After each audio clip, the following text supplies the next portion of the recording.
Hello everyone and welcome back to the 3T Path channel. My name is Giridhari and welcome back to our Uddhava-gita course. And this is our class number 30. So this is the 30th class of the Uddhava-gita course. There are going to be many more. It's a long course, but at least we've reached the mark of 30 classes, which is pretty good. To see if you've been following from the beginning, congratulations on you. There is a lot more to come though, so don't give up just yet. My Portuguese version of this course had, I think it was 270 classes, so hold on there. And if you want to watch the entire course in the previous classes, make sure you become a member of this channel. That's all you have to do is become a member of this, not just subscribe, but become a member. The instructions are here below in the description of the video. When you become a member of the channel, then you can access the entire course and watch all the classes as much as you want. So now, we are in the section where Krishna is teaching directly to Uddhava. So he just did a long section where he passed to Uddhava the teachings of the Avadhuta Brahmana, who has been identified later in the later tradition as Dattatreya, the famous Dattatreya guru. And now he takes the word and he started teaching Uddhava directly. Some very interesting, basic, important information about spiritual life. So this is Yoga 101. This is the basics. And here in this class, we're going to be doing more of these solid basics of spiritual life taught directly from Krishna. So here we are. We are in the 11th canto, the 10th chapter, and we are now in verse 7. So this again is Krishna speaking to Uddhava. One should see one's real self-interest in life in all circumstances, and should therefore remain detached from wife, children, home, land, relatives, friends, wealth, and so on. Whoa, Krishna. So Krishna, slams on the brakes of material life. And of course, this is a topic we've been talking about in the previous classes. So there's always been this thing, right? Like you renounce the world. I just, the last video here on this channel is about that as well. Do you just renounce the world? Do you have to give everything up to become spiritual? Because that was what the Dattatreya guru was kind of teaching, just like renounce everything, go away. But, here Krishna's saying, detached. So detached is different from renouncing completely. And in Bhagavad-gita, he expands on this topic. And he says, you shouldn't become entangled with. So I like that word a lot. I think that's a great word in the English language that captures this mood that we're trying to keep. But Krishna teaches, it's not that you really have to give. Okay? It doesn't make sense, as I explained in another place. It doesn't make sense that you give up, wife, children, home, land, etc., wealth, because you're going to have matter anyway. You're going to be stuck in matter anyway. No matter what you try to do, you're still going to be in matter because this is where we are now. So, no, there's nothing you can do about it. So it's how you deal with matter that really matters. Sorry about that, but that's how you deal with material things that really matters, right? And so then the solution Krishna gives in Bhagavad Gita is, okay, look, just follow your dharma. Don't become entangled. Don't become, here would be the word, attached to these things. Why not? Because as soon as you become materially attached, like, oh no, I need, these things define me. That's what people do. And you can see people, maybe you've gone to that. People define themselves as these material things, like, oh yeah, my family. And then I've had students, I've had people, and then they get a divorce and their life falls apart. I knew a person once, I was very shocked with this, but this person, his father died, and he was an adult person, he was in his 40s or something, but his father died, and he literally went insane. I mean, he really, he lost it all. He just lost everything because of it. He had to be, so he couldn't deal with the loss of his father at the age of 40. So his identity was so ingrained with that. So that's an attachment. And then these things break, of course, because that's the nature of material life. Things end. Everybody dies. Everything ends. Everything changes so quickly, right? things change so quickly. You're going like this, and then all of a sudden, boom, like the whole thing you had thought, like we went through the pandemic, we're like, okay, life is like this, and then this little virus comes, and we never even saw the virus, right? You could see like pictures maybe, but yeah, it's like this invisible thing comes, and boom, your whole world is changed. All your plans are trashed. And this is the nature of life. You think you've got something going, but it's just like, well, that's what you have at this moment, but it can change at any moment, and it can change radically. It can change a little bit, it can change that, or it can change completely. So when you become attached, so when your identity is based on like, oh yes, I am, my wife, oh I am father, I am son, I'm this, and this is, oh yes, I'm the owner of this thing, and this is my, when you become, that's attachment, it defines you. When these things get removed, which they will at some point, then you're in confusion, despair, and and while you have it, you're kind of anxious because you can lose it. So it's, it doesn't work.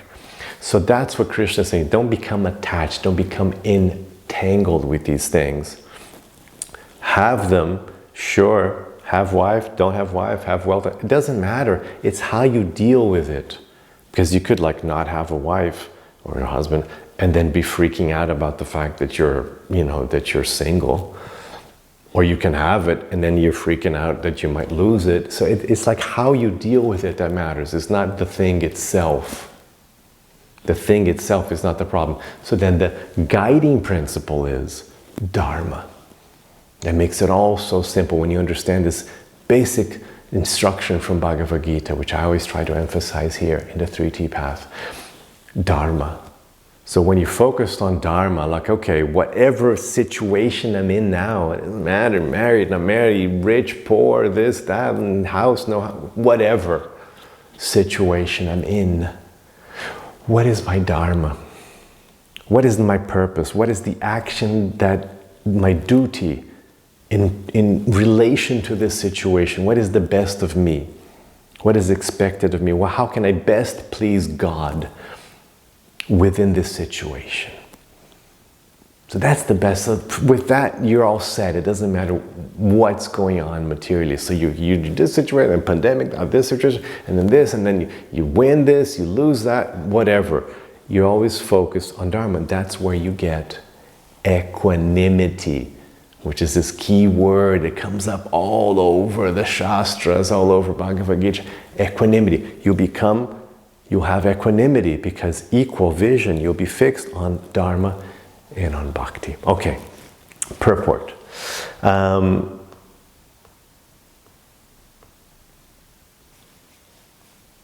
The question may be raised as to how one can develop freedom from false proprietorship. That's what we're fighting against. Srila Vishwanath Chakravarti Thakur has given the following example. An ordinary man is very eager to accumulate more and more money, and he maintains his wealth in the form of bank accounts, properties, gold, and so on. As long as these different assets are contributing to his financial well-being, he sees them equally and considers that they belong to him.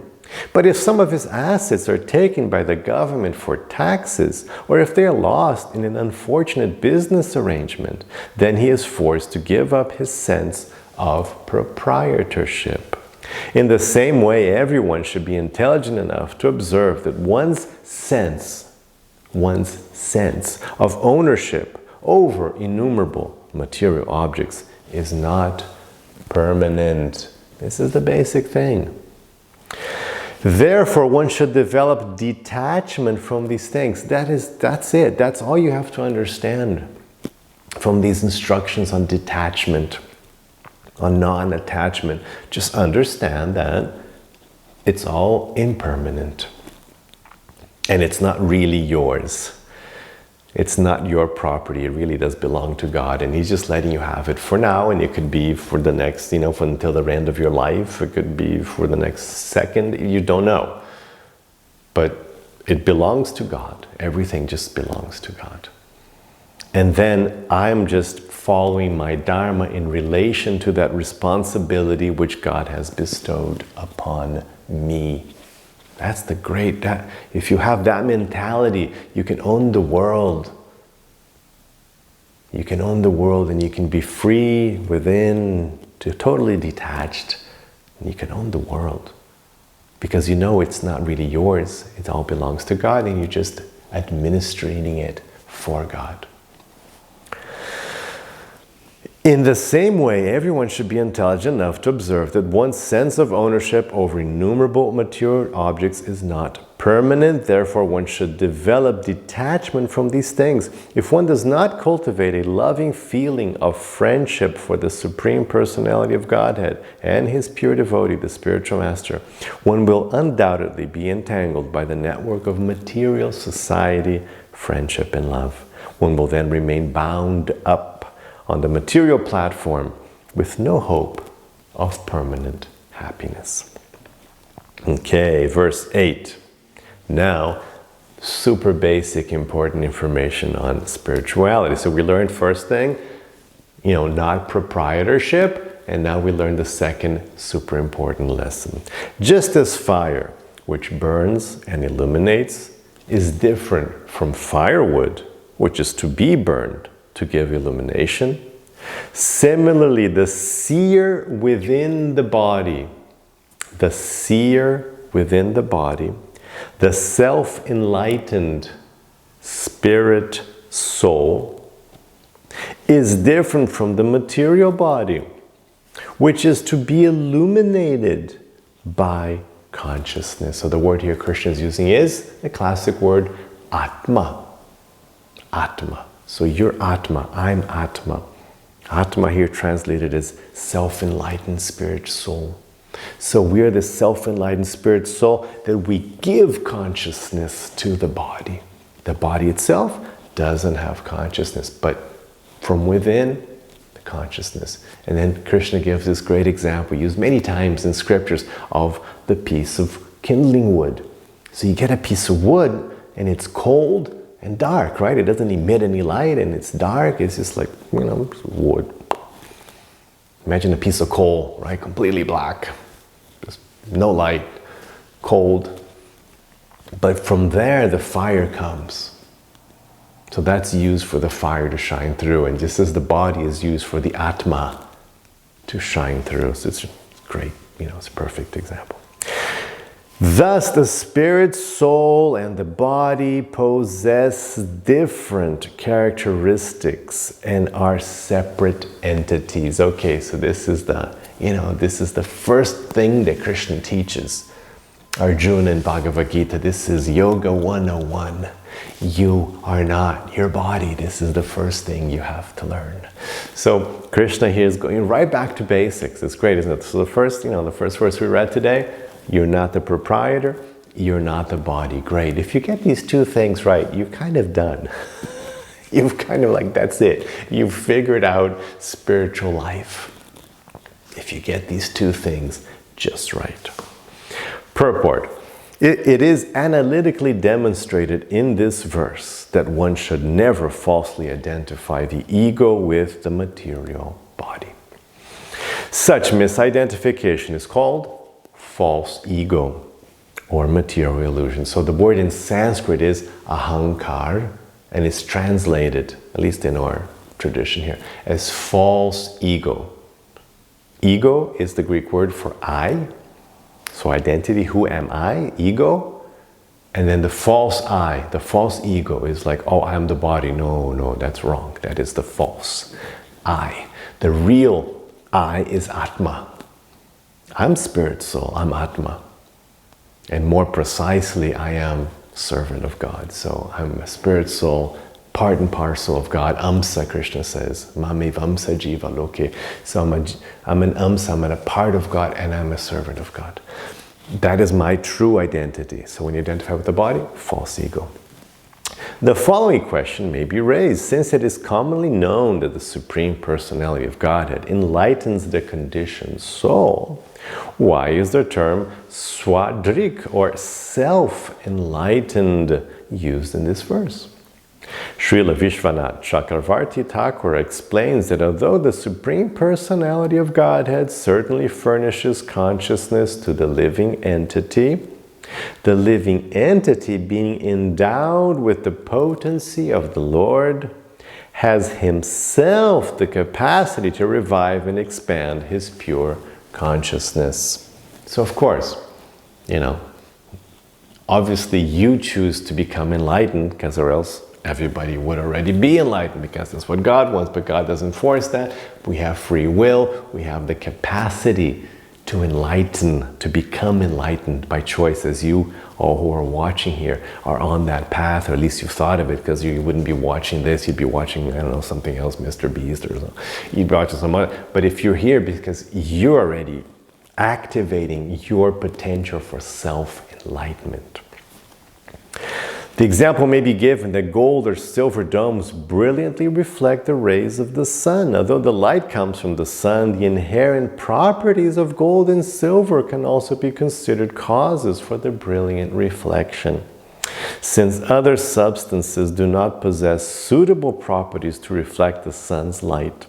Similarly, the spirit soul can be considered swadrik, or self-enlightened, because he possesses characteristics by which he can brilliantly reflect the potency of the personality of Godhead, thus illuminating his existential situation, just as gold or silver dome shines due to its reflexive properties. So that's a very good explanation, isn't it? A nice example is given in this verse to illustrate the different characteristics of the body and soul. Fire, which burns and illuminates, is different from that which is burned which is burned for illumination. It may be said, however, that fire is present in an unmanifest form within the wood.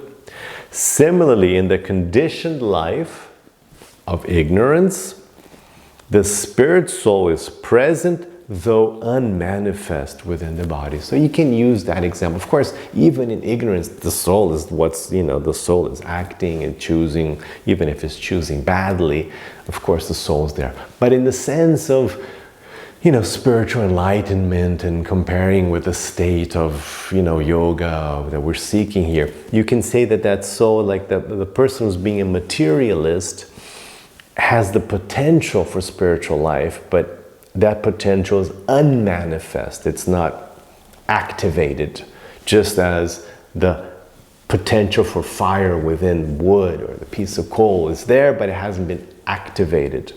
That's what they're saying.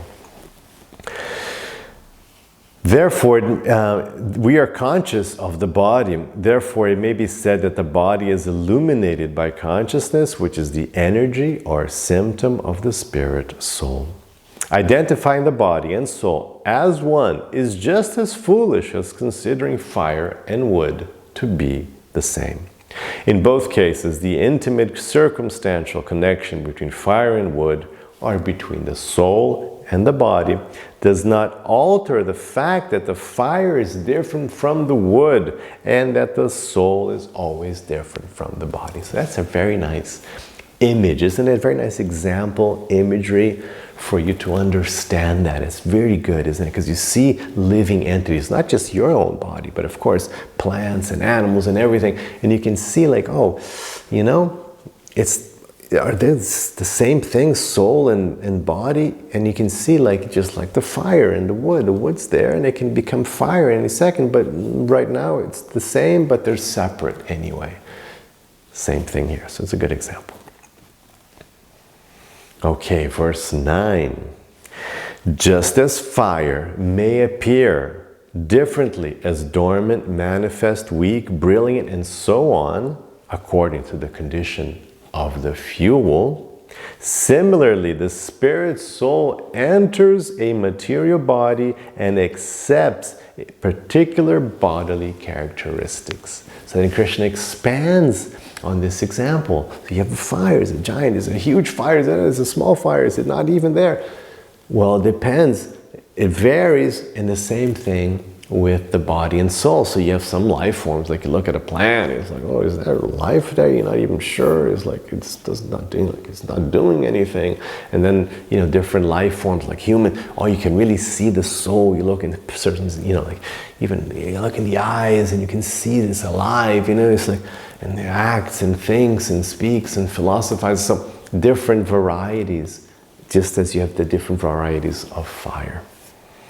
Purport. Although fire may appear and disappear with a particular object, the element fire always exists. Similarly, the eternal soul appears within a suitable body and then disappears from that body.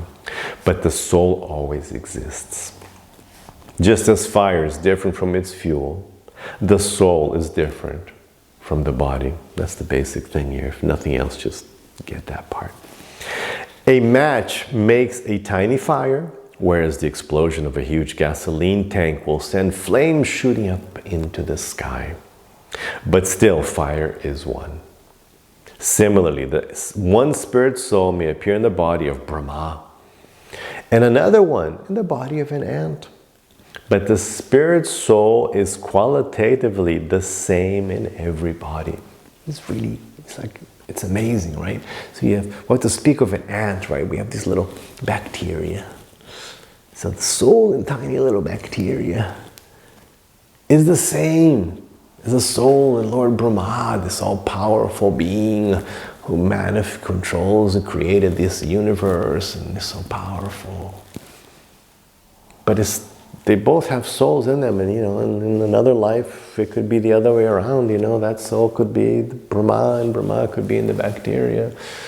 The bacteria was Brahma once, but his soul is the same.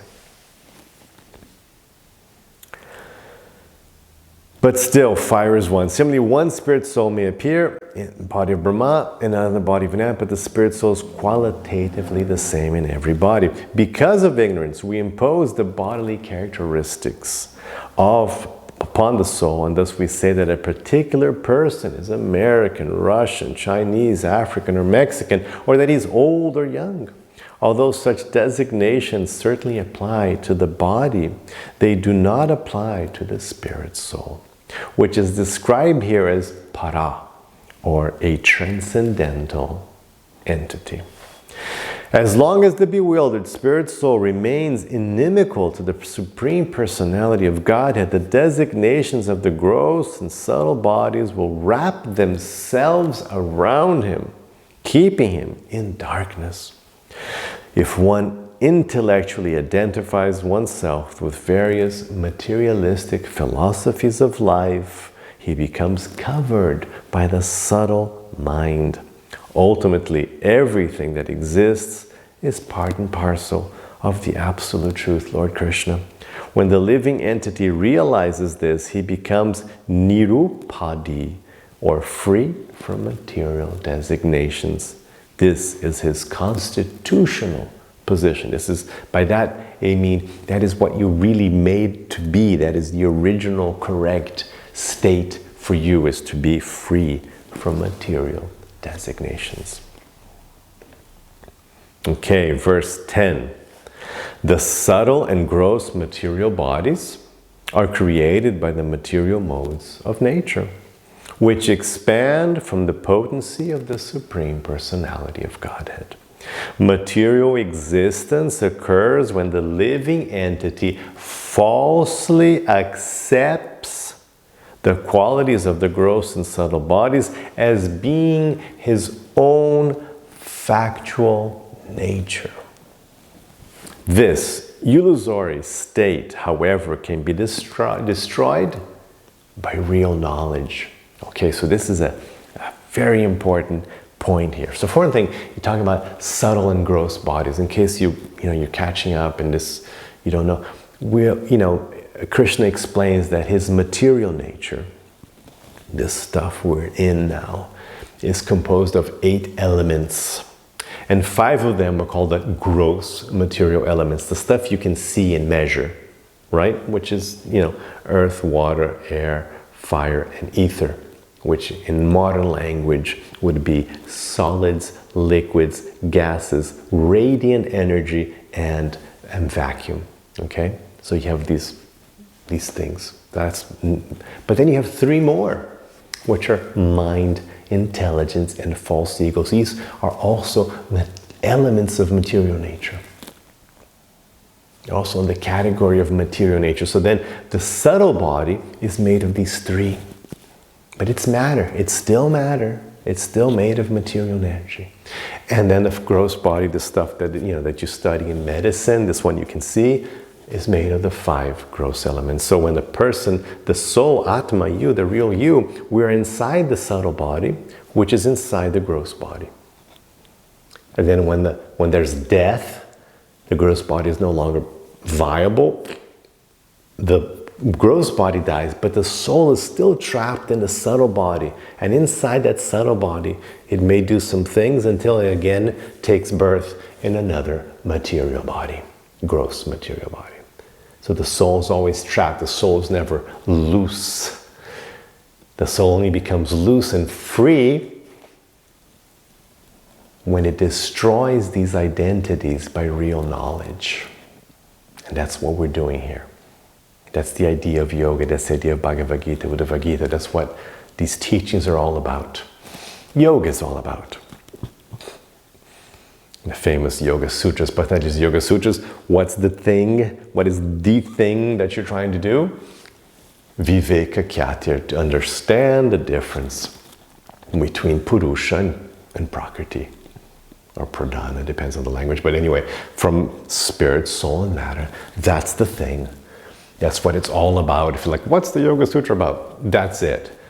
Just understand that there's all these things, but you have to separate consciousness, Purusha, the word there is Purusha, from matter. Here, Atma, Purusha, the same thing. That's all. Spirit and soul, in English. Simple. Understand the distinction, viveka, between spirit and matter. That's it. That's, there's all these different explanations and techniques, but that's what we're doing. That's the basic. That is Yoga 101 for you. Purport. Regarding the analogy comparing fire and its fuel to the soul and the body, one may argue that to some extent fire is dependent upon its fuel and cannot exist without it. Since we do not experience the existence of fire independent of fuel, one may therefore still question how it is possible for the living entity to exist separately from the body, become covered by it, and eventually become free from it. Only through the Supreme Personality of Godhead's knowledge potency, vidya, can one clearly understand the nature of the living entity. By vidya, or real knowledge, one may cut material existence to pieces and even in this lifetime experience spiritual reality.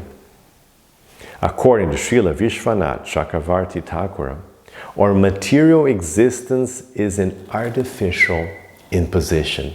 Great word, isn't it?